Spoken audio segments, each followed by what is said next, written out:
여호수아 6장 15절에서 21절입니다. 구약 327쪽입니다.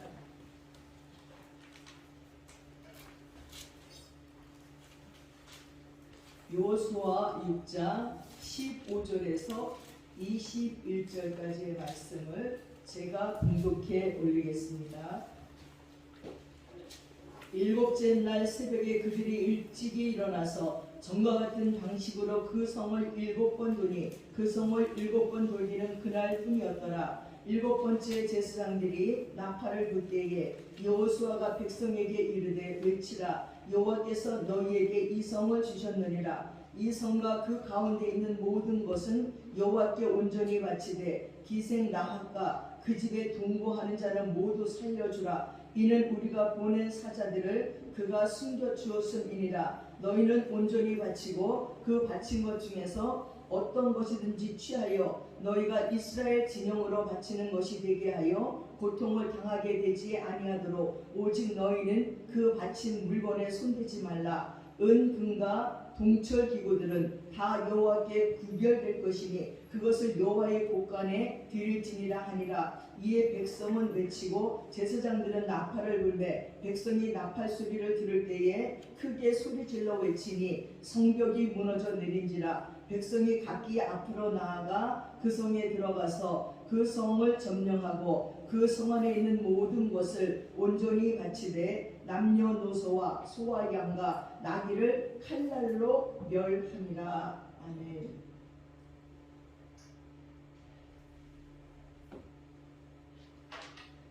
이태원에서 일어났던 정말 우리나라의 모든 백성들을 가슴 아프게 했던 어이없는 일들로 애도 기간을 지내고 있었고요. 그런 가운데 기쁜 소식은 경북공화군 아현치굴 광산 매몰 사고가 나서 거기에 갇혀있고 묻혀있는 사람들 때문에 애가 탔는데 4일날 고립됐던 작업자 2명이 생還됐습니다.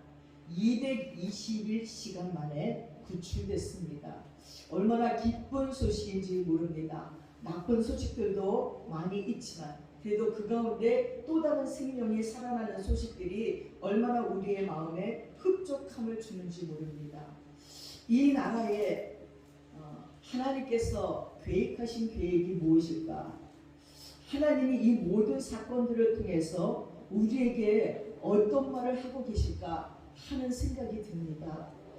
이태원 사건을 볼 때마다 가슴이 진짜 뛰는 것을 어떻게 주체할 수가 없습니다. 어떻게 이런 일이 있을까? 어떻게 그 좁은 골목에 지나쳐게 흡입되듯이 사람들이 딸려 들어가고, 아니 어떻게 그렇게 뒤엉켜가지고서는 꼼짝 못하도록 앞으로도 못 가고 뒤로도 못 가고 거기에 그냥 완전히 무슨 진공사태 속에 있는 것 같이 그렇게 사람들이 압살을 당할 수가 있을까? 아무리 이해하려고 해도 이해가 안 됩니다. 그리고 그 사건이 또 정치적으로 이용될까봐 무진장 걱정이 됩니다. 여러분 기도를 많이 해주시기 바랍니다. 오늘 말씀의 제목이 믿음 속의 3가지의 다른 이름에 대해서 말씀을 증거하고자 합니다. 청교도에는 이런 에피소드가 있습니다. 당시에는 한 사람이 예수를 믿고 교회의 구성원이 되려면 입교 문답을 했습니다. 우리도 그러죠. 입교 문답을 합니다. 근데 옛날에는 굉장히 철저하게 했어요. 그래서 장로님들이 쫙 계신 데서 이제 입교 문답을 하는 것이요. 예수를 믿습니까? 당신이 죄인인 것을 믿습니까? 막 얘기합니다. 근데 어떤 자매가 그 문답 중에 장로님이 질문하는 거지요. 자매는 예수님을 믿기 전에 자신의 죄인임을 인정합니까? 네 하고 대답하는 거예요. 우리 다솔이가 같이 기도원에 있으면서 대답을 얼마나 잘하는지, 내가 무슨 말만 하면 네 근데 속으로 대답을 잘해서 이쁘네. 아주 대답을 잘하고 우리 다솔자매가 머리가 잘 돌아가더라고요. 어떻게 보니까 등치가 있어서 느릴 줄 알았더니 그렇지 않아요. 무슨 말을 하면 아주 그냥 센스 있게 금방금방 말을 잘해요. 그리고 설교를 듣고 나면 다솔자매에게 물어봐요. 졸지 않고 들었을 때는 요약을 너무나 잘해. 그리고 또 기도를 하려면 기도를 또 얼마나 잘하는지 그 말씀을 가지고 아주 기도를 하는데 유창해요. 그래서 내가 아니 내가 다시 봤네? 그러고 봤습니다. 오로지 자기 만든 이 그냥 주체할 수 없는 이거 영적인 이 부분들 때문에 기도하고 왔는데 그것도 이 길이라 믿습니다. 그래서 이 자매도 네 하고 대답을 했어요. 그러니까 장로님이 다시 물었습니다. 그러면 지금 예수님을 믿은 뒤에는 자신을 어떻게 느끼고 있습니까? 하고 물었더니 이 자매가 하는 얘기가 지금은 전보다 더 큰 죄인이라고 느끼고 있습니다. 장로님이 깜짝 놀란 거예요. 다시 물었습니다. 그러면 예수를 믿기 전과 믿고 난 후에 달라진 것이 뭡니까? 하여튼 이 자매가 이런 말을 했어요. 너무 유명한 말을 했습니다. 전에는 제가 죄를 향해서 달려가는 죄인이었는데 지금은 제가 죄를 향해서 도망치는 죄인입니다. 하는 멋진 말을 했습니다. 그렇습니다. 도망치는 죄인이에요. 다솔자매의 기도를 내려면서 너는 이번 기도원에 와서 느낀 게 뭐고 어떻게 생각하니? 은혜는 많이 받았니? 고민이 더 많아요. 머리가 혼란스러워요. 왜? 앞으로 어떻게 거룩하게 살아야 될까? 야 그거 거룩한 고민이야. 그건 좋은 고민이야. 바로 이 자매 얘기랑 똑같잖아요. 옛날에는 죄를 향해서 달려가는 죄인이었지만 이제는 죄를 향해서 도망치려는 죄인이지요. 앞으로 내가 어떻게 거룩하게 살을까? 내가 어떻게 예수를 잘 믿고 살을까? 이것이 혼란스럽고 이것이 걱정이 된다는 것이 바로 이 참여와 얘기와 같다는 생각을 저는 했습니다. 그렇습니다. 여러분 그리스도인들의 별명은 죄로부터 도망치는 죄인인 것입니다. 사단은 우리 성도들을 공격하기 위해서 집요하게 유혹을 하고 공격을 합니다. 그래서 신앙생활은 영적인 전쟁이에요. 내가 예수 잘 믿으려고 해도 얼마나 많은 유혹들이 우리에게 오는지 몰라요. 예배 시간에 예배 한번 잘 드리겠다는데도 우리 눈꺼풀에 돌덩이를 올려놓지요. 또 눈은 똑바로 보고 있지만 머릿속에서는 오만 가지 생각들이 다 가요. 아주 온 세계를 다 다녀. 눈은 목사님을 말통 보지만 이 머릿속의 생각은 뭐 어떻게 제어합니까? 온 사방팔방을 다 다니면서 사단이 우리들의 예배를, 우리들의 집중을, 우리들의 영적인 상태를 방해하는 것들이 얼마나 많이 있는지 모릅니다. 그래서 영적인 전쟁의 과제 중 하나가 죄로부터 도망치는 법을 배우는 거예요. 이것을 다른 말로 하면 거룩한 삶이라고 하는 것입니다. 그래서 성도들의 별명은 죄로부터 도망치는 거룩한 삶을 사는 자들이에요. 오늘 본문 여호수아 6장 15절에서 21절에 이 믿음의 별명들이 쫙 나와요. 성도들이 일생 믿음 생활을 해야 하는데 이 믿음의 다른 이름들이 뭔지 한번 살펴보고 은혜 받는 시간들이 될 수 있기를 바랍니다. 첫 번째 믿음의 별명의 다른 이름은 순종입니다. 여호수아 6장 15절 16절에 보니까 제7일 새벽에 그들이 일찍이 일어나 여전한 방식으로 성을 7번 도니 성을 7번을 돌기는 그날뿐이었어요. 그 전에는 하루에 한 번씩 돌았어요. 하루에 한 번씩 돌았는데 7째 날에는 7번을 도는 거예요. 그래서 제사장들이 나팔을 앞에서 빵빵빵빵 하면 여호수아가 백성에게 말하는 거지요. 외쳐라! 여호와께서 이 성을 주셨나니라 하는 거예요. 뭐라고 외쳤을까? 할렐루야 그러든지 하여튼 뭐 외쳐서 성아 무너져라 뭐 외치든지 외쳤을 겁니다. 이스라엘 백성들이요 광야 생활을 마치고 요단강도 기적적으로 건넜잖아요. 그리고 나서 그 앞에 보니까 이 여리고 성이 초롱성 같은 여리고 성이 버티고 있는 거예요. 저희들이 이스라엘에 가서 보니까요 여리고 성에 무너진 터가 있더라고요.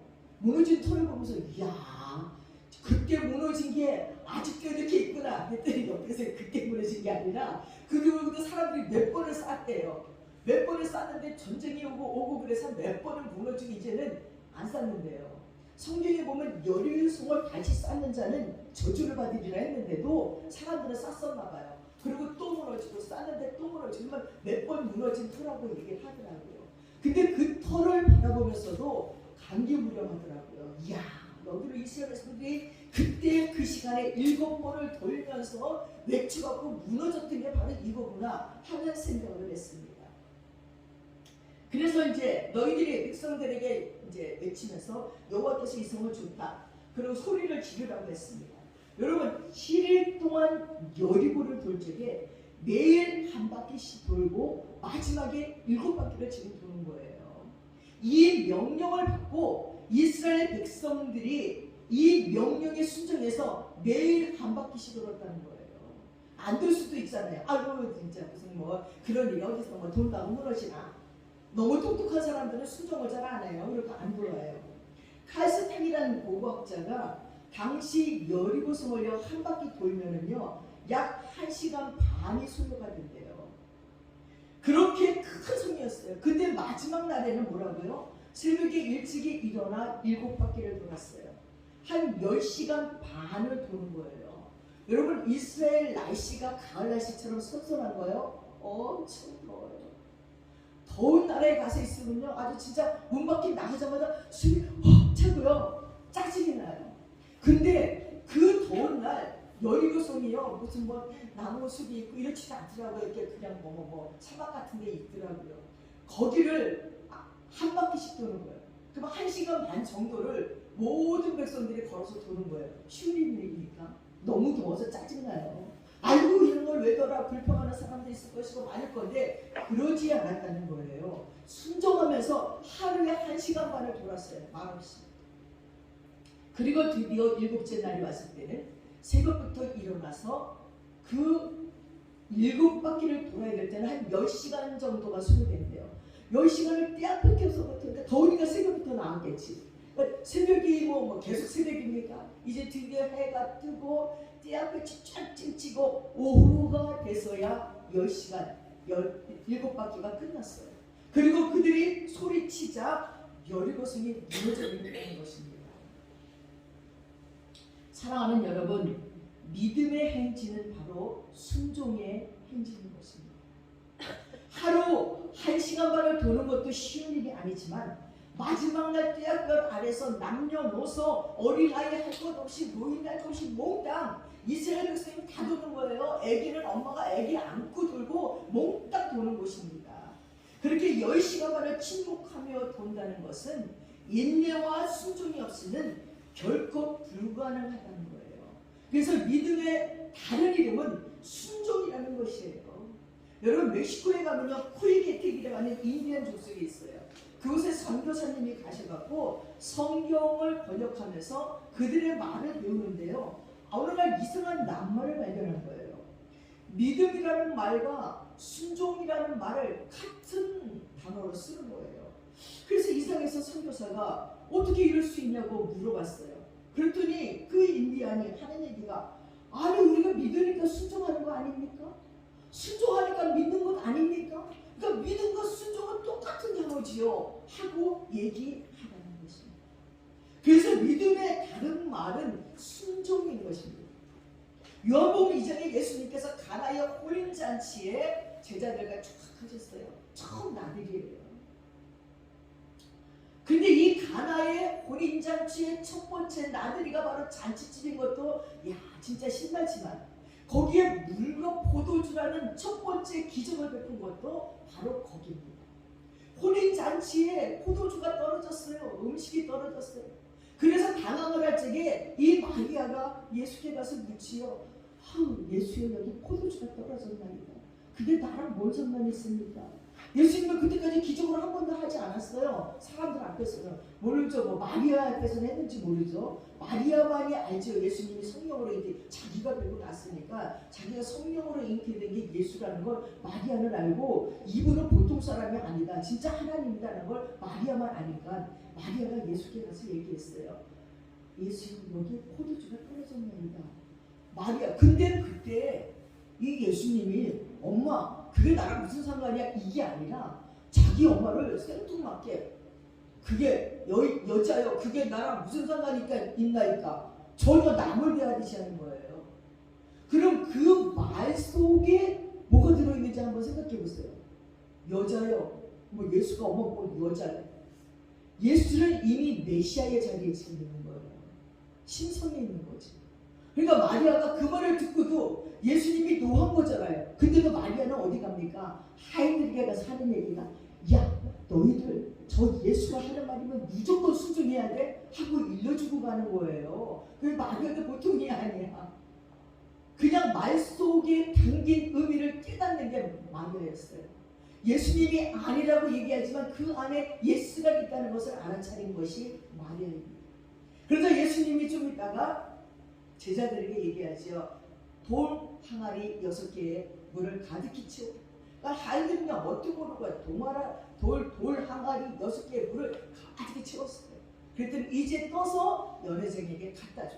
그때까지 뭐 제자들은 뭐 모릅니다. 그냥 맹물인지 뭔지 모르죠. 연회장에 가서 이렇게 먹어보니까 이야, 이 극상품 포도주를 어디다 두었다가 이제 갖고 오느냐. 아니 보통 잔치집은 처음에는 좋은 포도주를 냈다가 손님들이 얼큰이 다 취하면 뭐 술인지 물인지 모르니까 그때는 막 술도 모자라니까 물 타서 주는데, 여기는 잔치가 물을 익을수록 점점 더 좋은 포도주, 극상품 포도주를 가져왔다는 겁니다. 이 말을 들었을 적에 이러기에 어떻게 된 일인지를 누구만 압니까? 하인들만 알아요. 성경에 보니까 하인들만 알더라. 이게 물로 된 포도진주 하인들만 안다는 것입니다. 여러분, 예수님의 말씀에 순종한 적에 물이 포도주가 되는 기적이 일어난다는 거예요. 우리들의 삶 속에서 기적이 일어나기를 너무너무 원해요. 근데 기적이 안 일어나요. 기적이 일어나기를 원하는데 믿음이 없어요. 믿지 않아요. 근데 정말 순수하게 믿어보세요. 우리들의 삶 구석구석에서 기적이 일어나는데 말도 못하는 기적이 일어나요. 저는 내가 예수를 구주로 고백하고 그분을 인격적으로 만나고 정말 내가 내 육과 내 정을 십자가에 못 박고 나는 거듭났다는 체험이 있을 적에는요, 내가 기도하는 모든 걸 들어주시는 거예요. 믿고 구하는 것은 받은 줄 여기라 진짜 아멘 했을 적에 저를 막 다, 나중에는 하나님이 나만의 하나님인 줄 알았어요. 너무 나의 기도를 잘 들어줬어요. 그래서 그때는요, 아니 어려운 사회에 이렇게 세탁기가 조그만게 하나 있었어요. 그것도 쓰레기통에서 주워오는 하는 세탁기, 또르르 돌아가는 세탁기 있는데, 아니 흰 브라우스를 입고 외출을 하고 났는데 저녁에 교회 성가대를 가야 되는데 흰 브라우스가 하나뿐이 없는데 지금 빨아서 돌려서 말려야지만 입는데 이 세탁기가 안 돌아가는 게 고장이 났어요. 근데 나는 주어도 의심이 없었어요. 딱 그 세탁기에다 브라우스를 넣고 나서는 예수 이름으로 명하노니 돌아라! 하고 팍 치니까 왜 하고 도는데 내 마음, 그렇지, 당연히 도는 거지, 당연하다고 저는 생각했어요. 어머나, 이게 갑자기 또 도는구나, 뭐 기계가 어디 멈췄다가 도는 건가, 이런 생각 따라 내가 기도하면 도는 거지, 부 하고 도는 거예요. 그것뿐만이 아니라 나는 진짜 하나님은 진짜 기적의 하나님이다. 제가 디자이너라고 그랬잖아요. 어느 날 아가씨가 하얀 브라우스를 맞췄어요, 친구가. 근데 이 하얀 브라우스를 공장에서 아가씨들이 만들다가 이 손을 안 씻고마자 여기가 레스를 만들었더라. 때가 꼬집꼬집해. 내일이면 결혼식 할 신부가 입어야 될 브라우스에 내가 딱 보니까 와, 이거를 빠를 수도 없고 다시 만들어줄 수도 없고, 어머 이걸 어떻게 하면 좋아. 저는 그 옷을 붙잡고 화장실을 뛰어갔어요. 이제 그 아가씨가 올 텐데 이 옷이 제발 예쁘게 보이게 해주세요. 하나님 이거 어떻게 하면 좋아. 이거 다시 만들 시간도 없고 물에 빨면 실크가 엉망이고 기도했어요. 드디어 아가씨가 와서 덜덜덜 떨리는 마음으로 옷을 입고 공장에 아가씨들은 지네가 지은 적에 있으니까 문을 요만큼 열고 다 쳐다보고 있는 거야. 과연 무슨 일이 있을까. 근데 이제 커튼을 딱 치고 이제 아가씨가 옷을 입혔는데 그 안에서 으악! 우리 다들 드디어 이제 난리가 났다. 카트리 사천 속으로 나는 너무 죄인인 마음에 질려서 쳐다보니까 이 아가씨가 나는요 세상에 태어나서요 이렇게 이쁜 옷은 처음 봤어요. 진짜 다리에 힘이 쫙 빠지는 거예요. 그래서 봤더니 이 아가씨가 피부가 하얗고 목이 상아목같이 긴데 그거 딱 입었는데 이게 안 보이고 너무 이쁜 거예요. 공장에 있는 아가씨들이 문을 이렇게 다들 입을 버리고 문을 닫았어. 그 아가씨 간다면 니네 예수 믿어. 예수 봤지? 내가 이 옷 갖고 기도했더니 제일 이쁜데 제일, 그러니까 다들 막 진짜 신기하네요. 하나님의 말씀에 순종하고 우리가 그 말씀대로 행하면요, 하나님께서는요 모든 기적을 보여줄 수 있어요. 믿음이 없어요. 우리에게 믿음이. 에이, 내가 좋지도 않은 머리 가지고 얼마 살지도 않은 인생의 경험을 가지고 에이 그게 될 리가 있나? 에이 안 되지. 이렇게 생각하니까 아니 그런 사람이 하나님이 기적을 왜 베풀어줍니까? 믿고 기다리고 구하는 자에게 하나님이 기적을 주시지요. 열왕기하 5장에 보니까요, 아람 나라 군대 장관 나아만 장군이 문둥병에 들었어요. 그런데 그 집 하녀, 이스라엘에 전쟁을 하고 전쟁 포로로 잡아왔던 계집종 아이가 자기 장군이 문둥병에 걸린 걸 보고는 마음이 안타까워요. 근데 제가 생각해 보니까 만약에 포로로 끌려온 이 여자 계집종이 나만 장군이랑 그 여주인이 꼴보기 싫었으면 그런 얘기 안 해줬을 거야. 근데 아마 인격적으로 대해준 것 같아요. 잘 대해준 것 같아요. 그러니까 그 장군이 문둥병에 걸려서 있는 것이 애가 타니까 그 사모님에게 얘기하는 거죠. 사모님, 우리나라에 가면 엘리사라는 선지자가 있는데요. 이런 병은 아유 껌도 안 돼. 다 고쳐줄 수 있어요. 하고 얘기를 했는데 또 이 사모님이 계집종이 하는 얘기를 흘려들을 수 있는데 아마 얘가 성실했나 보죠. 믿을만 했나 보죠. 그걸 남편에게 얘기하는 거죠. 여보, 이스라엘 땅에 가면 엘리사라는 선지자가 있는데 그 선지자 앞에 가면 당신의 문둥병이 날 수 있대. 근데 나아만 장군이 그 말을 듣고 순종했어요. 그리고 이제 엘리사 선지자에게 막 왕 앞에 얘기했더니 왕은 막 이 장군이 병 고친다니까 막 바리바리 싣고 가라고 막 재물을 주고 군사들도 보내갖고 갔어요. 아니 근데 엘리사 나라의 왕이, 이스라엘 왕이 보니까 아니 나아만 장군이 군사를 데리고 오니까는 아이고 또 전쟁을 하려나 보다. 그리고 와가지고는 니네 나라에 선지자가 있다는데 내 병을 고치라니까 이 왕이 기가 막힌 거야. 아니 내가 어떻게 나아만 장군의 문둥병을 고칩니까? 이거는 분명히 전쟁 선전포고입니다 하고 왕이 막 들어놓았다는 얘기를 엘리사 선지자가 들어요. 왕이시여 그 장군을 나에게 보내십시오 한 거야. 그리고 이제 나아만 장군이 엘리사에게 왔더니 이 엘리사가 문도 안 열어보고 저기 요단강 가서 7번 씻으십시오. 씻으라고 해라 하고 사한에게 게하시에게 얘기한 거예요. 게하시에 가서 장군이요 우리 선지자님이 말씀하시길 저 요단강에 가서 7번 씻으랍니다. 열딱지 나는 거. 아니 문도 안 열어보고 내가 누군데 내가 니네 지배국의 장군인데 문도 안 열어보고 요단강 가서 7번 씻으라고 기분 나쁘다고 씻으면서 가려니까 나만의 종들이 또 괜찮아. 장군이시여 선지자가 더한 말을 시키면 안 하겠나이까 병이 낫는다는데 그냥 가서 씻으시지요. 그것도 그럴 거 여기까지 왔는데 그 요단강에서 풍덩 7번 씻었는데 문둥병이 났어요. 여러분 무슨 얘기입니까? 하나님의 말씀에 순종했더니 기적을 체험했다는 것입니다. 자신의 생각을 죽이고 믿고 순종해야 된다는 것입니다. 믿음의 역사는 순종의 역사예요. 여러분의 삶이 말씀을 믿고 순종함으로 하나님의 온갖 능력과 축복이 꽃피고 열매 맺을 수 있기에 주님의 이름으로 축원합니다.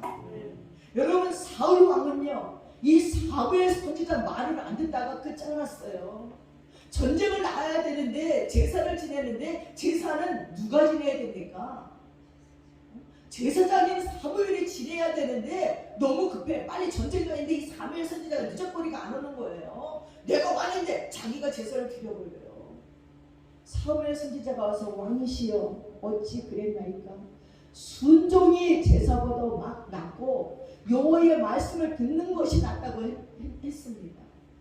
그 일로 말미암아 사울왕은 끝장났어요. 전쟁에서도 패하고 왕위도 다 내려놓게 됐습니다. 여러분 순종이 제사보다 낫다는 얘기 뭡니까? 하나님 말씀을 잘 듣는 게 제사보다 나아요. 제사 형식적인 제사보다 말씀을 잘 들어야 된다는 것입니다. 두 번째 믿음의 다른 이름은 구원이라는 것입니다. 여호수아 오늘 본문 6장 17절에 보니까 이 성과 가운데 모든 물건은 여호와께 바치되 기생 나귀과 무릇 그 집에 동거하는 자는 살리라. 이는 그가 우리를 숨겨주었음이라고 말했어요. 이 말씀의 배경은 이스라엘 백성들이 여리고 성을 돌진하기 전에 일로 돌아가는 거예요. 그래서 여호수아가 여리고 성을 정탐하려고 정탐꾼을 2명 보냈는데 이 두 정탐꾼이 기생 라합의 집에 들어갔다는 사실을 알고는 왕이 군사들을 보내는 거예요. 그때 이 기생 라합이 이 두 정탐꾼을 곁다리 속에 숨겨주는 거예요. 다 뒤져봐도 없는 거예요. 분명 동네 사람들은 기생 라합 집에 들어갔다는데 맞아 들어왔다가 저쪽 문으로 갔어요. 아마 빨리 쫓아가면 될 거예요. 이러고 내보내버렸어요. 살려줬어요. 그랬더니 이 정탐꾼들이 기생 라합에게 우리에게 원하는 것이 뭐냐 했더니 당신들이 여리고 성을 점령한 적에 우리와 우리 가족을 살려주세요. 그리고 붉은 줄을 뒷문으로 해서 내보냈어요. 정탐꾼들이. 그랬더니 정탐꾼들이 우리가 여리고 성을 점령한 적에 너는 그 벽에 우리가 내려왔던 붉은 줄을 내려라. 그러면 니네 집에 있는 모든 자를 살려주리라고 얘기해요. 여러분 기생인데요. 여리고 성이 무너질 줄 알았어요. 이스라엘의 하나님이 능력의 하나님이라는 것을 알았어요. 나는 소문으로 들었습니다. 당신의 하나님이 어떤 일들을 했는지 내가 소문으로 다 들었습니다. 우리가 친홍하지 않았어도 많은 사람들의 간증을 듣잖아요. 역사를 듣잖아요. 어떤 사람은 병도 낫고 어떤 사람은 부자도 되고 어떤 사람은 명예를 얻고 어떤 사람은 죽을 자리에 살았고 이런 간증을 많이 듣잖아요. 나 그런 거 다 들었습니다. 당신이 믿는 하나님이 역사한다는 걸 들었습니다. 그리고 당신들이 지금 여리고 성을 무너뜨리려 하는 것도 압니다. 무너질 줄 압니다. 그러니까 당신들이 들어왔을 적에 살려달라는 거지. 믿음은 바로 그거예요. 믿음은 구원이에요. 믿음은 구원이에요. 말씀을 믿고 하나님의 역사를 믿으면 구원의 기적이 일어난다는 것입니다. 당신들이 하나님이 당신을 홍해에서 건너게 했던 것, 광야를 지나면서 모든 대적들을 멸했던 얘기를 들었습니다. 당신의 하나님은 상천하지의 하나님이라는 거예요. 나는 그 하나님을 믿는다는 거예요. 당신들이 여리고를 점령할 때 나와 내 가족을 살려주십시오 합니다. 그랬을 적에 바로 이 우리를 달아내려준 이 붉은 줄을 반드시 창문에 내어놓으십시오 라고 약속했습니다. 사랑하는 여러분은 지금까지 신앙생활을 하면서 여러분이 기도했어요. 소원을 아꼈는데 하나님이 그 기도를 들어줄 만한 결정적인 증거가 있습니까? 하나님이 꼭 놀랄 만큼 솔로몬처럼 1,000번제를 드려봤습니까? 하나님이 감동할 만큼 한 움큼 있는 밀가루와 기름으로 떡을 만들어 선지자에게 줘본 적이 있습니까? 하나님이 깜짝 놀랄 만큼 이 어린아이가 자기가 먹을 물고기 2마리와 떡 5개를 예수께 드린 적이 있습니다. 여러분의 기적을 체험하고 싶다면 내가 하나님 앞에 어떤 결정적으로 믿음의 행동을 했는가를 보십시오. 그 결정적인 증거가 바로 우리들을 구원으로 인도한다는 것입니다. 하나님, 전에 제가 한 선행을 보세요. 믿음의 행위를 보세요. 나를 증거할 구원의 증표로 내세울 만한 결정적인 헌신과 희생과 섬김이 있었느냐는 것입니다. 오늘 기생 라합은 구원받을 결정적인 증표가 있습니다. 2 연합군을 살려주고 붉은 줄을 내렸습니다. 그 붉은 줄을 타고 정탐꾼들을 도망시켰습니다. 그것이 증표입니다.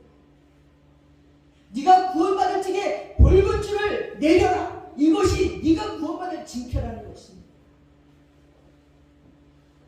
그 정탐꾼들이 무사히 여호수아에게 돌아갔고 이스라엘 백성들은 하나님의 명령에 순종해서 성을 7일 동안 돈 다음 마지막 날 7번을 들고 성을 향해서 소리치고 여리고 성을 서들어갈 때 여호수아가 한 말이 17절에 나오는 말씀입니다. 이 성과 그 가운데 있는 모든 물건은 여호와께 바치라는 거예요. 전쟁에서 얻은 노획물들을 니네가 갖지 말고 하나님께 다 바치라는 거예요. 그 노획물을 너희들이 가지면 바로 이스라엘이 훔친 것 같은 죄를 받는다는 거예요. 도둑질한 죄를 받는 거예요. 하나님의 것을 도둑질하면 안 된다는 거예요. 그것이 11조이고 허물이에요. 지금 그건 하나님의 거예요. 하나님이 열을 줘서 하나는 하나님께 지금 겨루드립니다가 11조입니다. 그리고 또한 붉은 줄을 뒤려지는 집안에 있는 자만 구원하라. 기생 라합의 집에 붉은 줄이 내리면 그 집에 동거하는 모든 자들은 살려두라고 여호수아가 말했어요. 대단한 여호수아가 자기 기생 라합 이름을 부르면서 그 집은 살려두라고 얘기했어요. 얼마나 놀라운 축복인지 압니까?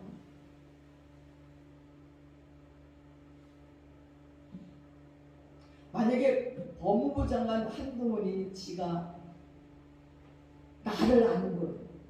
우리 교회를 아는 거예요. 다른 데는 다 죄를 져갖고 지금 혼나야 되는데 아가페 교회만 살려줘라. 얼마나 신나겠어요. 막 이 온 동네에서 저기 교회는 왜 그랬는데? 저 교회는 무슨 일을 했는데? 소문날 거예요. 이거보다 더한 거지요.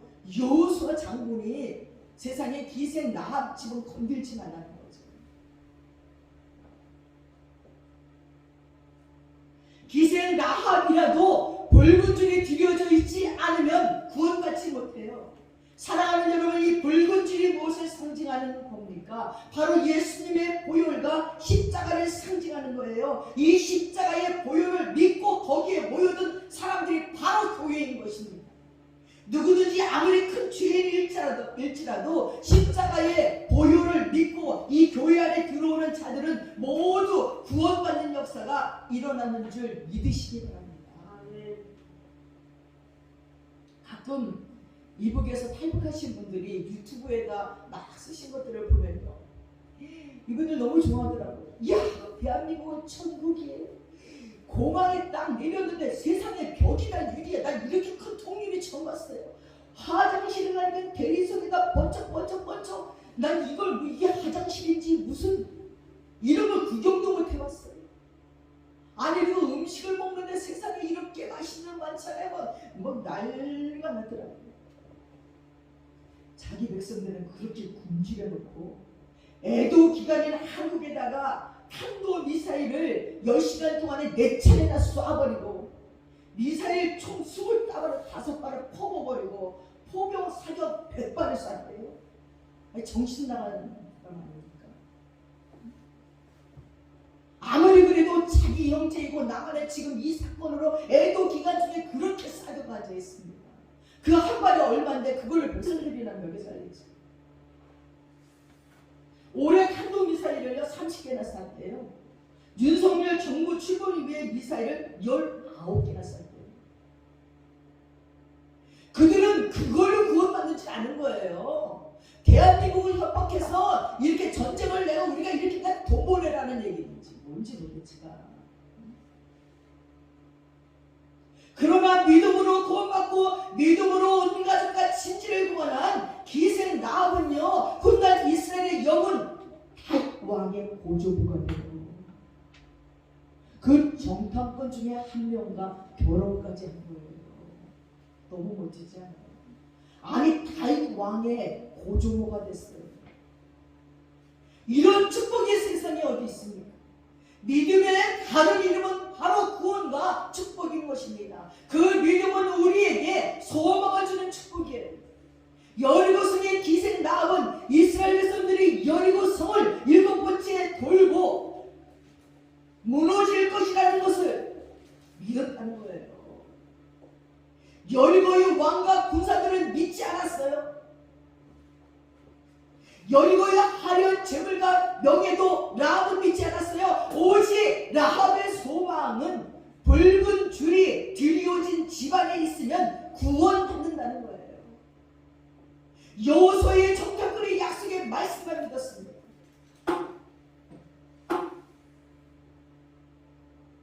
저 백력 땅의 소망은 김정은의 핵입니까? 그러나 그 핵이 아무도 구원하지 못한다는 거예요. 오히려 그것이 애물단지가 돼서 전쟁을 일으킬까봐 염려되고 애매한 많은 사람들이 죽어갈까봐. 지금 이태원에서 젊은 아이들이 죽은 건 너무너무 속상해요. 그 아이들이 성장해서 뭐가 됐을까?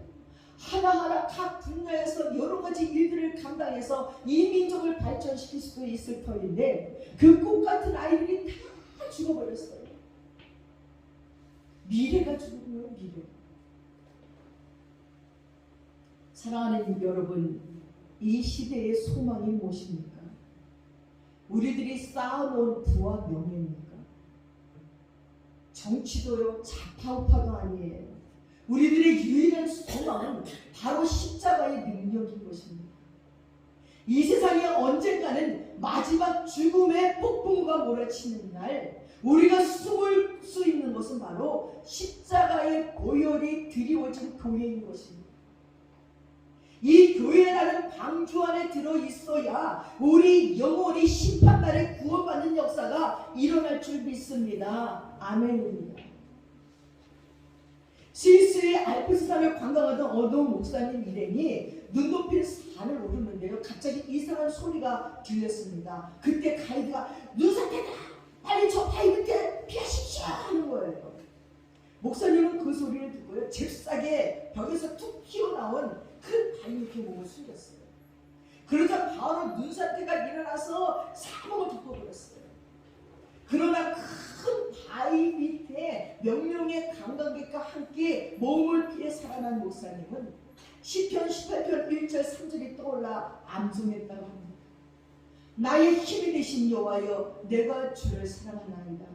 여호와는 나의 반석이요 나의 요새시요 나를 건지시는 자시요 내가 찬송 받으실 여호와께 아뢰니 내 원수들에게서 구원을 얻으리이다 하고 시편을 읊었다는 것입니다. 이번 이태원 사건의 해밀턴 거기에서도요, 어떤 사람은 이게 안 나가니까 위로 올라가더라고요. 사람들을 타고. 그리고 누가 얘기하기는 상점들이 문을 닫아놨대요.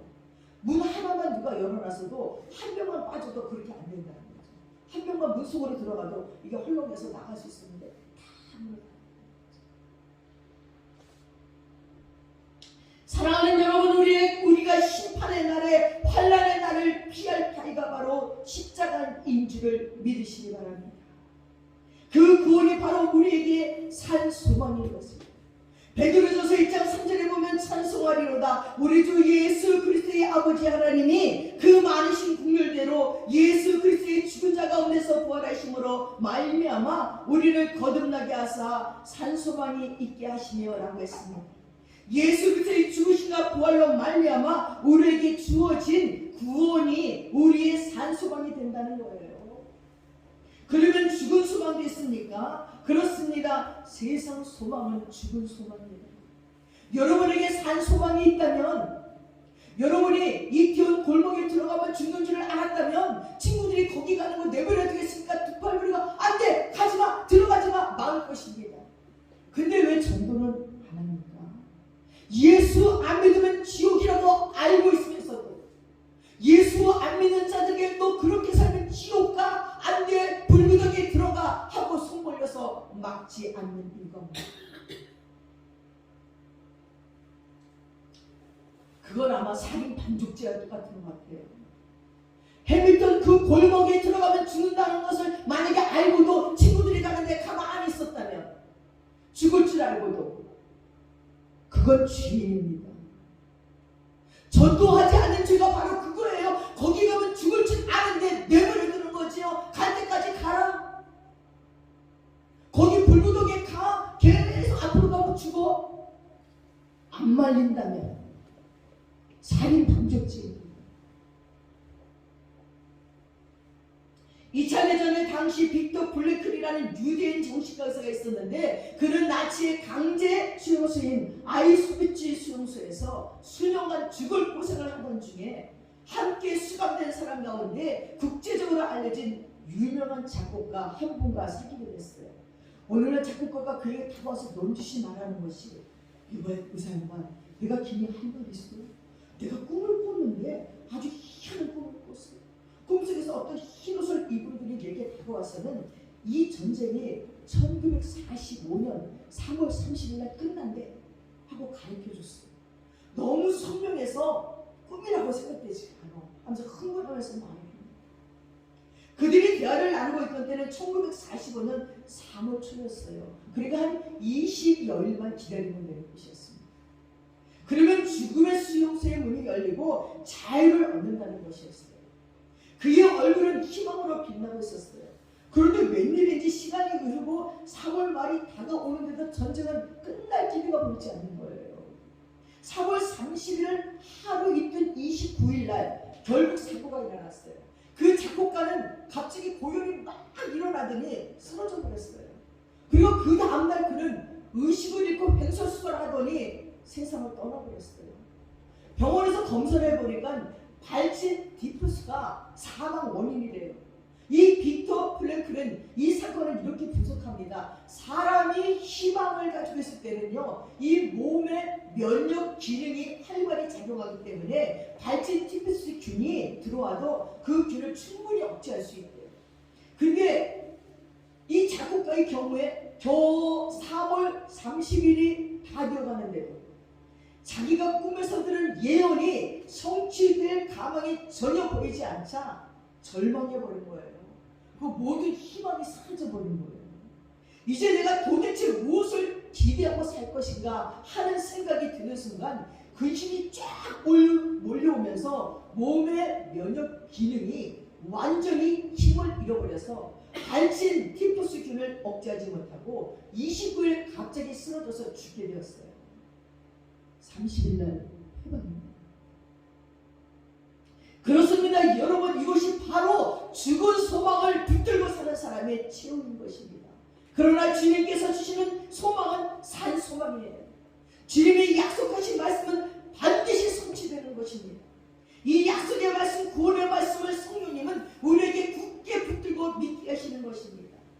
그래서 로마서 5장 3절에 보니까 다만 이뿐 아니라 우리가 환난 중에도 즐거워하나니 이는 환난은 인내를, 인내는 연단을, 연단은 소망을 이루는 줄 아니라고 했습니다.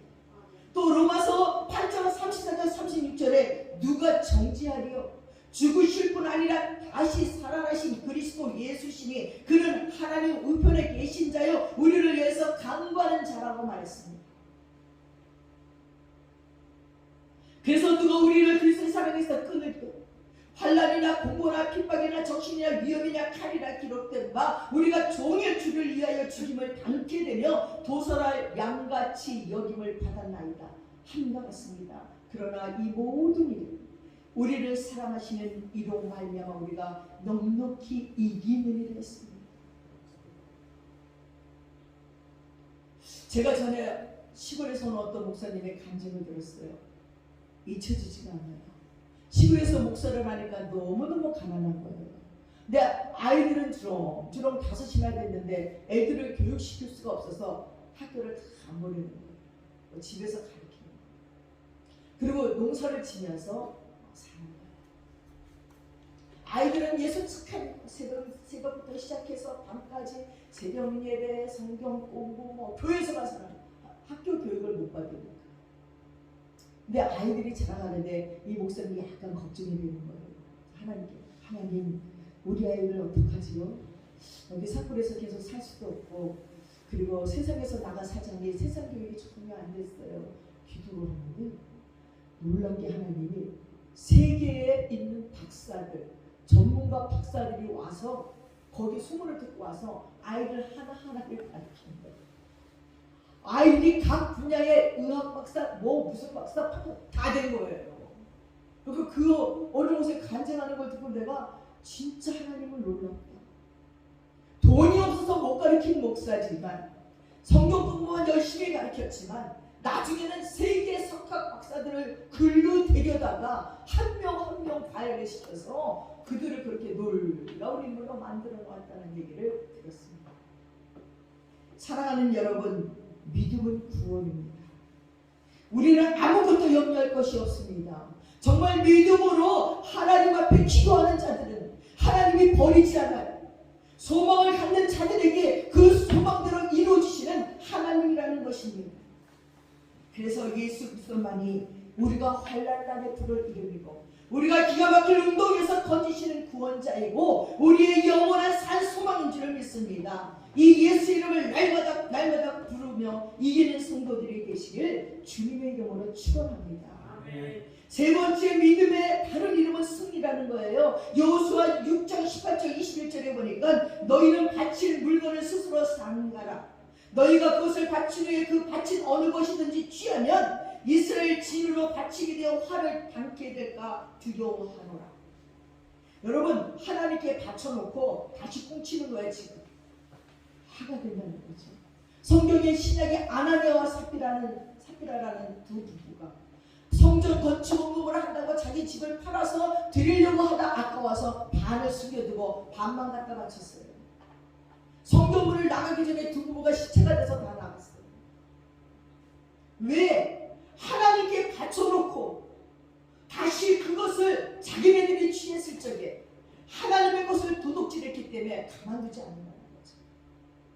은금과 동초의 기구들은 다 여호와께 구별될 것이니 그것은 여호와의 곳간에 드릴지어다. 이에 백성은 외치고 제사장들은 나팔을 불매 백성이 나팔 소리를 듣는 동시에 크게 소리질러 외치니 성벽이 무너져 내렸어요. 백성이 각기 앞으로 나아가 성에 들어가서 그 성을 취하고 성중에 있는 것을 다 멸하되 남녀 노소와 우양과 나귀를 칼날로 다 멸하니 여러 성에 있는 모든 짐승과 생명 있는 것들을 열었대요. 잔인한 하나님, 무서운 하나님 같지만 그들로 말미암아 죄가 증가될까봐 다 멸하라고 얘기했습니다. 마침내 믿음으로 여호수아 8일 되는 여리고성을 순종해서 돌고 난 뒤에 제사장이 나팔을 불자 그들이 주님의 이름을 부르면서 소리칠 적에 여리고성이 무너져 내렸고 이스라엘 백성들은 성 안으로 돌아가 남녀 노소와 어린아이와 소가 양과 나귀를 다 버렸고 완전한 승리의 역사를 이뤘습니다. 이스라엘 백성의 승리는 전술의 승리가 아니었어요. 무기가 뛰어나서 승리한 것이 아니고 핵이 있어서 승리한 것이 아니에요. 바로 믿음의 승리, 순종의 승리였습니다. 이 믿음이 세상을 이기고 이 믿음이 기적을 이루어낸 것입니다. 사랑하는 여러분, 대저 하나님께로 난 자마다 세상을 이긴다고 했어요. 세상을 이기는 이김은 이것이니 우리의 믿음이라고 했습니다.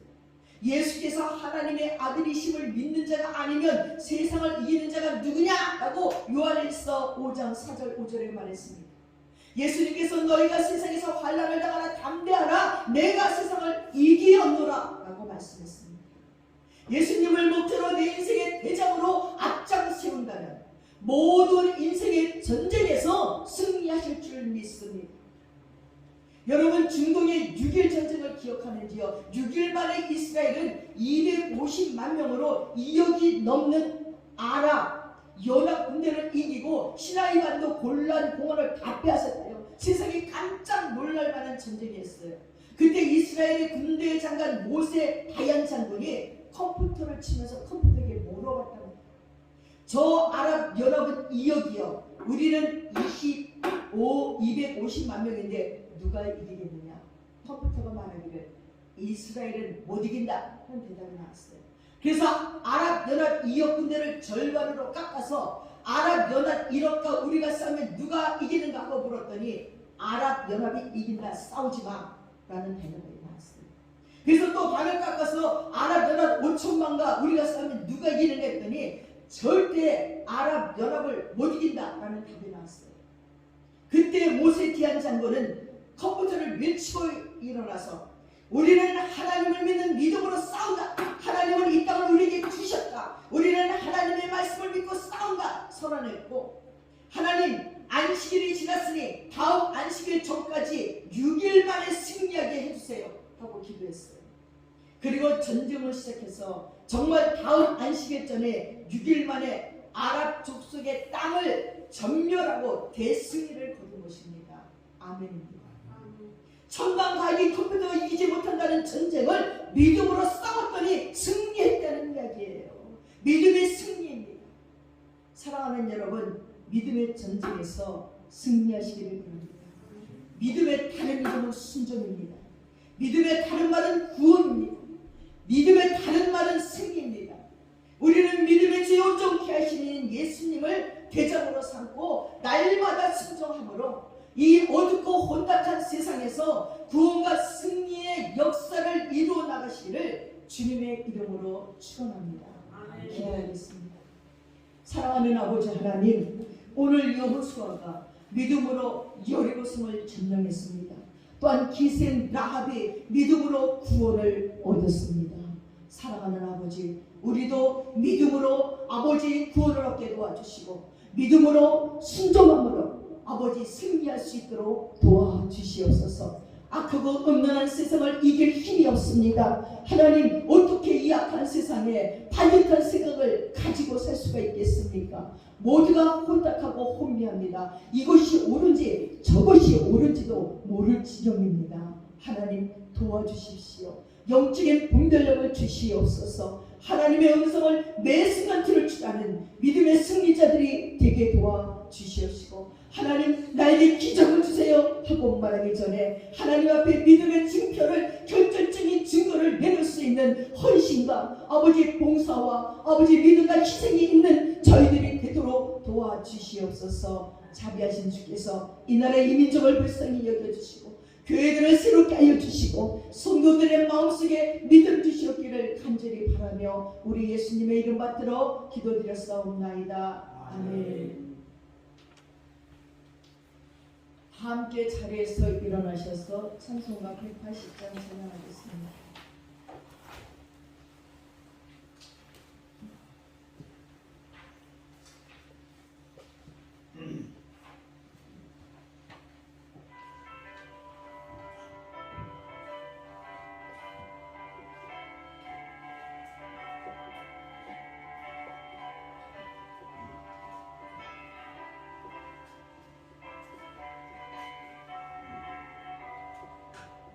하나님의 나팔 소리 천지진동할 때에 예수 영광 중에 부름 타시고 천사를 세계 만국 모든 곳에 보내어 구원받은 성도들 모으리. 나팔 불 때 나의 이름, 나팔 불 때 나의 이름, 나팔 불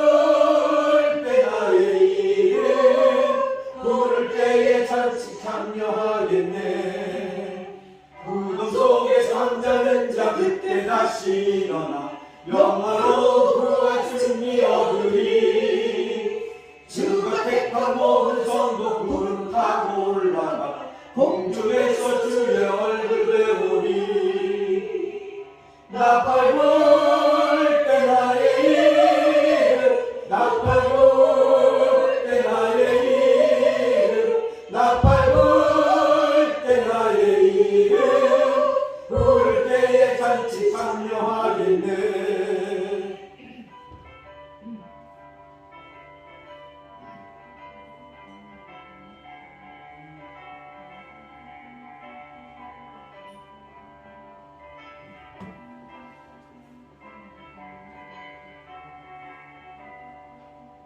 주님 다시 오실 날을 우리 알 수 없으니 항상 기도하고 깨어 있어서 기쁨으로 보좌 앞에 우리 나가서도록 그때까지 참고 기다리겠네.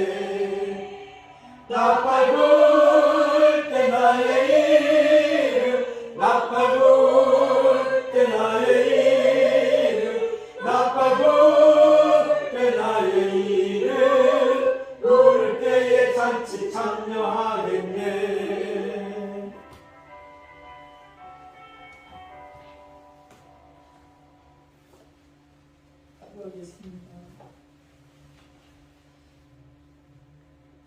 지금은 우리 주 예수 그리스도의 한없는 은혜와 우리 아버지 하나님의 풍성하신 사랑과 성령님의 감동감하시고 교통하시고 우리와 함께 하시니 믿음의 또 다른 이름인 순종과 구원과 승리를 가슴에 품고 믿음으로 살고자 하는 믿음의 권속들 머리 위에 이 민족 위에 이제부터 영원까지 함께 하시옵기를 간절히 축원드려옵나이다. 아멘.